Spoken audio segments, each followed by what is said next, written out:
வணக்கம். Seshadri, HRIR safety consultant, corporate trainer. July 2024 அந்த மாதத்துக்கு உண்டான ஸ்டாச்சுட்டரி கம்ப்ளைண்ட்ஸ் என்னென்னன்றதை இந்த வீடியோவில் பார்க்கலாம். இன் அடிஷன் ஜூன் மந்த் 2024 வந்திருக்கக்கூடிய ஒரு சில சர்க்குலர்ஸ், இம்பார்ட்டன்ட் சர்க்குலர்ஸ், ஒரு சில ஜட்ஜ்மெண்ட்ஸ், அது இல்லாமல் ஜூலை 2024 இருக்க போகிற ட்ரைனிங் செஷன்ஸ் என்னென்ன அப்படிங்கிற டீட்டெயிலும் இந்த வீடியோவில் ஆட் ஆனா இருக்கு. இந்த வீடியோ ஃபுல்லாக பாருங்கள். ஹோப் நமக்கு ஹெச்ஆருக்கு தேவையான நாலேஜாக சோர்ஸாக இருக்கும். இதை எல்லா ஹெச்ஆர் ஃப்ரெட்டர்னிட்டிக்கும் ஷேர் பண்ணுங்கள்.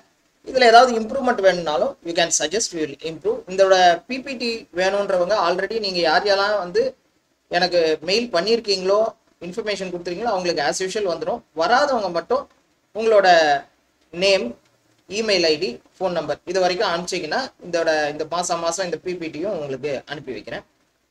இப்போ வந்து வீடியோவில் பார்க்கலாம். ஏர்லியர் சொன்ன மாதிரி இந்த சர்க்குலர் ஜூன் 2024 வந்தது, இம்பார்ட்டன்ட் ஜட்ஜ்மெண்ட்ஸ், அது இல்லாமல் statutory complaint July 24 training session, இதுதான் இந்த வீடியோவோட கண்டென்ட். ஃபர்ஸ்ட் ஒரு சர்க்குலர் பிஎஃப்லேருந்து டேமேஜஸ் 1% per month. இதில் இபிஎஃப்ஆ இருக்கட்டும், இபிஎஸ்ஆ இருக்கட்டும், இடிஎல்ஐ 3 ஸ்கீம் இருக்குன்றது எல்லாருக்கும் தெரியும். இந்த 3 ஸ்கீம்லையும் ஏர்லியர் இருந்த மேக்ஸிமம் 25% அப்படின்னு இருக்குது. 5%, 10%, 15%, அதுக்கப்புறம் 25%. அதாவது முதல் 2 மாதத்துக்கு வந்து டேமேஜஸ் முதல் 2 மாதத்துக்குள்ளே இருந்ததுன்னா 2% போட்டு 5% போட்டுட்டு இருந்தாங்க.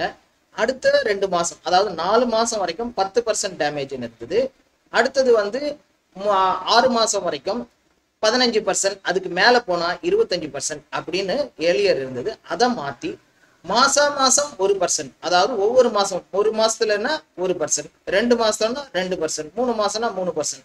இதனால என்ன பெனிஃபிட், என்ன வந்து ப்ராப்ளம்னா, குயிக்காக நம்ம ஆஸ் ஏர்லி அஸ் பாசிபிள் இந்த டேமேஜஸ்லாம் கிளியர் பண்ணோம்னா நமக்கு டேமேஜ் ரொம்ப கம்மியாக வரும். 18 மந்த்ஸ்னா 18% தான் வரும். இதே டிலே ஆக ஆக ஒரு 5 வருஷம் போயிடுது அப்படின்னா 60%. அந்த மாதிரி அதிகமாகிறதுக்கும் நிறைய சான்சஸ் இருக்கு. 2 பக்கம் சாதகமும் இருக்கு, பாதகமும் இருக்கு. அதனால ஏதாவது டேமேஜஸ்லாம் எதனா வந்ததுன்னா இமீடியட்டா அதை கிளியர் பண்ணோம்னா நமக்கு டேமேஜஸோ அதுக்கு உண்டான பெனால்ட்டிலாம் கம்மியாக இருக்கும். இது ஒரு இன்ஃபர்மேஷன். அடுத்ததான் லம்சம். எல்லாருக்கும் தெரிஞ்சதுதான் இபிஎஸ், அதாவது பென்ஷன் ஸ்கீம்ல வந்து முன்னாடி என்ன இருந்தது, 10 வருஷத்துக்குள்ள யாரெல்லாம் வந்து அந்த சர்வீஸை விட்டுட்டு வந்துடுறாங்களோ அவங்களுக்கு என்ன பண்ணுவாங்க, இபிஎஸ்ல இருக்கக்கூடிய அமௌண்ட்டையும் கொடுத்துருவாங்க. அதுக்கு வந்து ஒரு டேபிள் டி அப்படின்னு இருக்கு. அது எப்படின்னா பேராகிராஃப் 14 பிரகாரம் அந்த 1 வருஷத்துல போனா, 2 வருஷத்துல போனா, 3 வருஷம் அந்த ஃபேக்டரையும் சேலரியும் மல்டிப்ளை பண்ணி வரக்கூடிய அமௌண்ட்டை தான் அந்த இபிஎஸ் அக்யூமுலேஷன் அமௌண்ட்டா அந்த பிஎஃப் மெம்பருக்கு வந்து கொடுக்கப்படும். இப்போ என்ன பண்ணிட்டான்னா மாசம் மாத்திட்டான். முன்னாடி கீழே இருக்கு பாருங்க, வருஷம் இருந்ததை மாசம் மாத்தியாச்சு. முதல்ல இருந்தது என்ன, முதல் வருஷத்துக்கு 1.02, 2வது வருஷத்துக்கு 1.99, 3வது வருஷத்துக்கு 2.98. இப்படி 3 வருஷத்துக்குள்ள போனா அவங்களோட சேலரி இன்டூ 2.98% அந்த வேஜஸை வந்து மல்டிப்ளை பண்ணி அதை தான் வந்து இபிஎஸோட கான்ட்ரிபியூஷனா அந்த எம்ப்ளாய்க்கு ரிட்டர்ன் பண்ணிட்டு இருந்தாங்க. இப்போ மந்த் 18 மாசம்னா 18 மாசம், 19 மாசம்னா 19 மாசம், அந்த மாசத்தோட proportion of wage at exit அதை மல்டிப்ளை பண்ணி கொடுக்க போறா. இயர்லி கிடையாது. இயர்லி அதாவது 10 வருஷத்துக்குள்ள 10 வருஷத்துக்கு 9 வருஷம் 6 மாசம் மேல போனாவே அந்த எம்ப்ளாய்க்கு வந்து பென்ஷனுக்கு எலிஜிபிள் இருக்கு. இப்போ என்ன ஆகும், அதே தான், அதுல எந்த வித மாற்றம் இல்லை. அந்த செட்டில்மெண்ட் 9 வருஷம் 6 மாசத்துக்கு மேல போகாத முன்னுக்குள்ள இருக்கக்கூடிய எம்ப்ளாயி யாருன்னா பிஎஃப் விட்டு டோட்டலாவே போயிட்டாங்க, மெம்பர்ஷிப்ல இருந்து போயிட்டாங்கன்னா அவங்களுக்கு இபிஎஸ் அதாவது பென்ஷன் ஃபண்டில் இருக்கக்கூடிய அமௌண்ட்டை திரும்ப கொடுப்பா. கால்குலேஷன் இயர்லியா இருக்காது. 1 வருஷமா 2 வருஷமா 6 மாசத்துக்கு மேலவா 6 மாசத்துக்கு கீழவா அப்படி பார்க்க மாட்டா. எத்தனை மாசமோ அத்தனை மாசத்துக்கு உண்டான சர்வீஸ் எடுத்து அதுக்குண்டான ப்ரொபோர்ஷன் ஆஃப் வேஜஸ் எடுத்து அதை கால்குலேட் பண்ணப்படும் அப்படிங்கிற இந்த ஒரு சர்க்குலரும் இப்போ இம்ப்ளிமெண்ட் ஆயாச்சு. அடுத்ததான் பென்ஷன் கிளைம்ஸ். யூஸ்வலா வந்து பென்ஷன் கிளைம்ஸ் எம்ப்ளாயியும் ஆர்கனைசேஷன் விட்டு போயிடுறார். போனதுக்கு அப்புறம் வந்து கிளைம் பண்ணும்போது என்ன ஆகுதுன்னா நிறைய குளறுபடிகள், எதனா சின்ன ப்ராப்ளம் இருந்ததுன்னா ரிஜெக்ஷன், ரிட்டர்ன், இது மாதிரி நிறைய அந்த அவங்களுக்கு ஆன் டைம் பென்ஷன் செட்டில்மெண்ட்ல ரொம்ப டிலே ஏற்படுறது.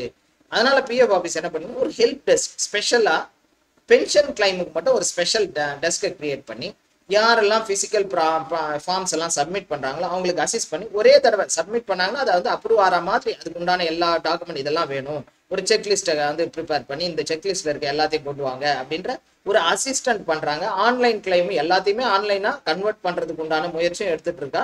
ஏதாவது பண்ண முடியல அப்படின்னும் போது ஆஃப்லைன் கிளைமும் உண்டு பிசிக்கல் ஃபார்ம்ல, அதுக்கும் அசிஸ்டன்ட் வழங்கப்படும் அப்படிங்கிற ஒரு சர்க்குலரும் பிஎஃப் ஆஃபீஸ்ல இருந்து வந்திருக்கு. அது தனித்தனியான செல் ஒவ்வொரு ரீஜனல் ஆஃபீஸ்லையும் ஏற்படுத்த போறாங்க. அடுத்ததா COVID-19க்காக ஒரு ஸ்பெஷல் அட்வான்ஸ் வந்து பிஎஃப்ல இருந்தது, பேரா 68L3ல. அதை வந்து இப்போ ரிமூவ் பண்ணிட்டு அதுக்கு உண்டான தேவைகள் இப்போ கிடையாதுன்றதுனால இப்போ ரிமூவ் ஆயிடுது அப்படிங்கிற ஒரு இன்ஃபர்மேஷனும் இபிஎஃப் இருக்கு. அடுத்ததா 14B7Q அந்த என்கொயரி வந்து ஒரு சிலதெல்லாம் வந்து நிறைய லாங் பெண்டிங் இருக்கிறதுனால அதை 31 ஆகஸ்டுக்குள்ள துரிதப்படுத்தி முடிக்கணும் அப்படிங்கிற ஒரு இன்டர்னல் சர்க்குலரும் இருக்கு. யாரோட ஆர்கனைசேஷனுக்காக இதே மாதிரி என்கொயரிஸ் இருந்ததுன்னா அதை சீக்கிரமே முடிக்கிறதுக்கு அவங்க உண்டான நடவடிக்கை எடுக்கிறாங்க. அடுத்ததா இஎஸ்ஐல வந்து ஆதார் சீடிங் ஏற்கனவே நம்ம பார்த்துருக்கோம். இஎஸ்ஐல வந்து ஆதார் அந்த மெம்பரோடது மட்டும் இல்லாம அந்த இன்சூர்டு பர்சனோடது மட்டும் இல்லாம அந்த ஃபேமிலிக்கு உண்டான எல்லா நபர்களுக்கும் இஎஸ்ஐயும் ஆதாரையும் இணைக்கணும். ஆதார் சீடிங் இன் இஎஸ்ஐ எதுக்காகனா நவ் கபிபி கஹிம்பி அப்படின்னு ஒரு சிஸ்டம் வந்து கொண்டு வராங்க. ஒரு இன்சூர்டு பர்சன் எந்த டிஸ்பென்சரியில வந்தாலும் போய் ட்ரீட்மெண்ட் எடுத்துக்கலாம். அதுக்காக இது வந்து நடந்துட்டு இருக்கு. அதை 4 விதத்துல வந்து ஆதாரை வந்து சீட் பண்ண முடியும். அந்த ஐபி போர்ட்டல்லையே போய் அந்தந்த எம்ப்ளாயீஸை இன்சூர் பண்ண பர்சனே பண்ணலாம். இல்லை எம்ப்ளாயர் போர்ட்டல்லையும் இதை வந்து சீட் பண்ண முடியும். இல்லை இஎஸ்ஐ ஆஃபீஸுக்கு போனோம்னா அவங்களும் பண்ணித்தராங்க அவங்களோட ஸ்டாஃப் லாகின்ல. அது இல்லாமல் மொபைலில் ஒரு ஆப் இருக்கு. என்ன ஆப்? AAA+ appointment. அந்த ஆப்பில் போயிட்டோம்னா அந்த ஆப் மூலமாகவும் ஓடிபி மூலமாக ஆதாரை சீட் பண்ண முடியும். இப்போ ஹெச்ஆரோட அட்டென்ஷன் என்ன இருக்கணும்? எல்லா எம்ப்ளாயியும் இஎஸ்ஐ கவர்டு எம்ப்ளாயி ப்ளஸ் அவங்களோட ஃபேமிலி மெம்பர்ஸை ஆதாரை இஎஸ்ஐல சீட் பண்ணிடுங்க. அதுதான் இந்த சர்க்குலர் மூலம் நமக்கு கிடைக்கக்கூடிய ஒரு இன்ஃபர்மேஷன். Timely reimbursement. இஎஸ்ஐல வந்து ரீஎம்பர்ஸ்மெண்ட் ஃபெசிலிட்டியும் இருக்கு. அவங்களோட எம்ப்ளாயி லாகின்ல போயிட்டு பண்ண முடியும். அந்த இதெல்லாம் வந்து மேக்ஸிமம் 1 இயர் ஏர்லியரே ஒரு சர்க்குலர் கொடுத்துருந்தாங்க. 1 இயருக்கு மேலே வந்து டிலே எல்லாம் பண்ணாதீங்க. ஏதாவது ரீஎம்பர்ஸ்மெண்ட் இருந்ததுன்னா அதை வந்து மறுபடியும் ரீசர்க்குலேட் பண்ணி எல்லாருமே ஆன் டைம்ல பண்ணணுன்ற ஒரு சர்க்குலரும் வந்திருக்கு. லேபர் கோட்ஸ் எல்லாரும் எதிர்பார்த்துட்டு இருக்கக்கூடிய லேபர் கோட்ஸ் 2019-20 அந்த இயர்ல வந்து பார்லிமெண்ட் பாஸ் பண்ணியிருந்தது ஆக்டை. இன்னும் டிராஃப்ட் ரூல்ஸ் அந்தந்த ஸ்டேட்ஸ் எல்லாம் பண்ணிட்டு இருக்காங்க. ஆல்மோஸ்ட் எல்லா ஸ்டேட்ஸும் பண்ணிட்டாங்க. அதுக்குண்டான ஒரு வீடியோ கான்ஃபரன்ஸ் வச்சு அதனுடைய தயார்படுத்தக்கூடிய ஒரு துரிதப்படுத்துறத சென்ட்ரல் கவர்மெண்ட் பண்ணியிருக்காங்க. இதன் மூலமா நமக்கு தெரியறது என்னன்னா சீக்கிரமாவே இந்த வேஜ் கோட்ஸ் அதர் கோட்ஸ் அந்த 4 லேபர் கோட்ஸ் நியூ கோட்ஸும் இம்ப்ளிமெண்ட் ஆக போகுது. அப்போ நம்ம தயார்படுத்திக்கணும். 3 விதமான ஸ்டாக் ஹோல்டர்ஸ் மேனேஜ்மெண்ட், நாம அதாவது HR as well as employees and union அவங்களையும் தயார்படுத்தணும். இதுக்குள்ள என்னென்ன மாற்றங்கள் இருக்குன்னு. அதுக்கு என்ன பண்ணணும்னா எக்ஸ்டர்னலா யாரையாவது கூப்பிட்டு அந்த எம்ப்ளாயிஸ்க்கு அவேர்னஸ் செஷன் கண்டக்ட் பண்றது, இல்லை நீங்களே தயார்வாகி நீங்களே வந்து அந்த எம்ப்ளாயிஸ்க்கு ஒரு அவேர்னஸ் செஷன் கண்டக்ட் பண்றதுன்றத கண்டிப்பா பண்ண வேண்டியது இப்போ காலத்தோட கட்டாயம். சீக்கிரமே அதை பண்ணுங்க. சிபிஐ பாயிண்ட்ஸ் ஒரு 3 மாசமா பாயிண்ட்ஸே கிடைக்காம இருந்தது. இப்போ கொஞ்சம் பாயிண்ட்ஸ் எல்லாம் வந்து கிடைச்சிருக்கு. ஆல்மோஸ்ட் ஜனவரியோட பாயிண்ட்ஸ் தான் ஏப்ரல் வரைக்கும் நீடிச்சிருக்கு ஒரு சில சின்ன மாற்றங்களோட. அதை தான் நீங்க திரையில பாக்குறீங்க. அடுத்ததா ஒரு சில judgements. Assistant labour commissioner cannot decide the complaint filed by the inspector under minimum wages. Minimum வேஜஸோட அதாவது அப்ராப்ரியேட் அத்தாரிட்டி வேற, இது லேபர் கமிஷனரோட அந்த அவரோட பவர்ஸ் வேற. அதனால இன்டர்ஃபியர் பண்ண முடியாது அப்படிங்கிறத ஒரு மத்திய பிரதேஷ் கோர்ட் வந்து ஒரு ஜட்மெண்ட் கொடுத்துருக்காங்க. அடுத்ததா workman cannot be transferred to a place which did not exist at the time of appointment in the absence of such clause. ரொம்ப ரொம்ப முக்கியம். அப்பாயின்மெண்ட் லெட்டர் கொடுக்குறீங்கன்னா இதை வந்து ரொம்ப எல்லாருமே கவனத்துல கொள்ள வேண்டியது. அதாவது டிரான்ஸ்ஃபர்னு ஒரு கிளாஸ் அப்பாயின்மெண்ட் லெட்டர்ல கண்டிப்பா இருக்கணும்.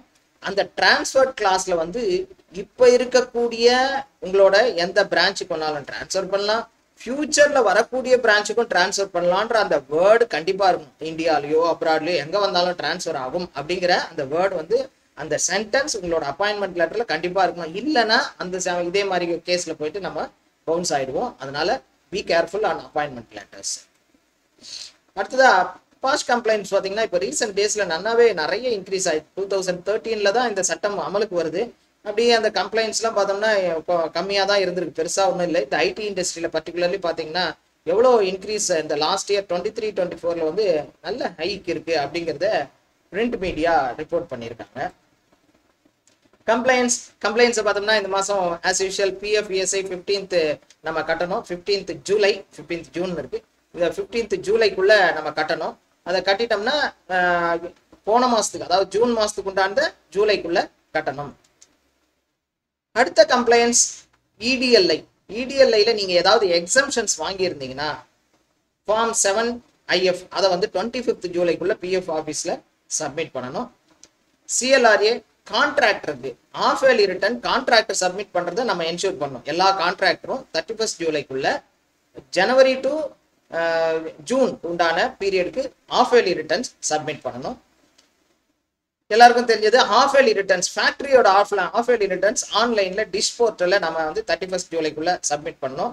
இந்த ஆஃப் இயர்லி ரிட்டர்ன் பற்றின ஏதாவது சந்தேகம்னா இந்த சேனல்லேயே பார்த்தீங்கன்னா உங்களுக்கு ஆஃப் இயர்லி ரிட்டர்ன்ஸ் ஃபைல் பண்ணுறது எப்படி அப்படின்றது போட்டு ஒரு வீடியோ ஒன்று இருக்குது. அதை வச்சு நீங்கள் ஆஃப் இயர்லி ரிட்டர்ன்ஸ் எப்படி பண்ணுறதுன்றதை தெரிஞ்சுக்கலாம். அடுத்ததாக ஒரு சில ஸ்டேட்ஸில் ஒரிசா, வெஸ்ட் பெங்கால், கோவா, டெல்லி, மத்திய பிரதேஷ், மகாராஷ்டிராலாம் half yearly labour welfare fund இருக்குது. அதை வந்து கம்ப்ளை பண்ணணும் இந்த மாதம் 15th ஜூலைக்குள்ள. உங்களோட எஸ்டாப்ளிஷ்மெண்ட் ஐடி செக்டாராக இருந்தால் இது வந்து ஒன்லி ஐடி அண்ட் ஐடி செக்டாருக்கு உண்டான complaints. Shop and establishment act கீழே form O half yearly returns file பண்ணணும். அடுத்ததான் பேமெண்ட் ஆஃப் வேஜஸ் ரூல்ஸ் பிரகாரம் ஆஃப் இயர்லி ரிட்டர்ன்ஸ் ஃபார்ம் 8 வந்து ஃபைல் பண்ணணும். மினிமம் வேஜஸ் ரூல்ஸ் பிரகாரம் form 12 half yearly returns file பண்ணணும். மெட்டர்னிட்டி பெனிஃபிட்ஸ் ரூல்ஸ் பிரகாரம் form L வந்து ஃபைல் பண்ணணும்.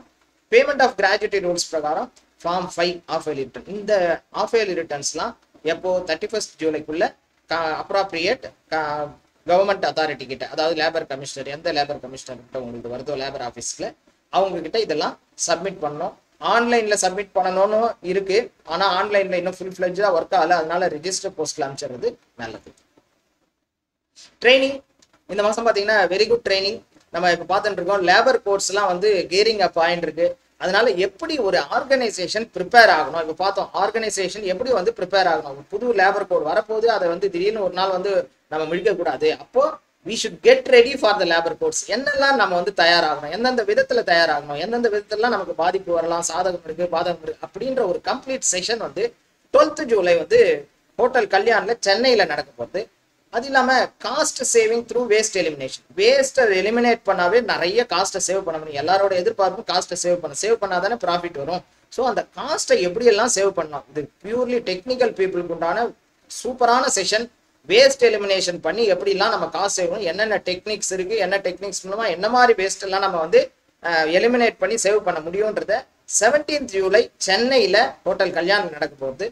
திருப்பூர்ல ஒரு செஷன் ஸ்டாச்சுட்டரி கம்ப்ளைண்ட்ஸ், அந்த ஒவ்வொரு ஆர்கனைசேஷனுக்கும் என்னென்னலாம் ஸ்டாச்சுட்டரி கம்ப்ளைண்ட் பண்ணணுன்ற ஒரு செஷன் 18th ஜூலை திருப்பூர்ல. இந்த 3 டைரக்ட் செஷன் இருக்கு. அது இல்லாம ஒவ்வொரு வாரமும் வியாழன் மற்றும் சண்டே ஞாயிற்றுக்கிழமையில ஒரு 2 hours உண்டான ஆன்லைன் விர்ச்சுவல் செஷன் இருக்கு. இதை ட்ரைனிங் பத்தின கம்ப்ளீட் டீடைல், எந்த டீடைல் இந்த மாசத்துக்கு உண்டான இந்த ஆன்லைன் செஷனை பத்தி இந்த ஸ்கிரீன்ல இப்ப பாக்குறீங்க. தினேஷ்குமார் அவரோட ஃபோன் நம்பரும் கொடுத்துருக்கேன். அவரை கான்டாக்ட் பண்ணீங்கன்னா டீடைல்ஸ் எல்லாம் எப்படி ஜாயின் பண்ணணும் அப்படிங்கிறத பத்தியும் அவர்கிட்ட இருந்து தகவல்களை பெற்றுக்கொள்ளலாம். இதுல வந்து வேற ஏதாவது இம்ப்ரூவ்மெண்ட்டோ ஏதாவது சந்தேகங்களோ உங்களுக்கு தெரிஞ்சதுன்னா கண்டிப்பா தெரியப்படுத்துங்க. we are ready to help you. Thanks for watching. இதை எல்லாரோட HR fraternity-க்கும் நீங்க ஷேர் பண்ணுங்க. தேங்க்யூ.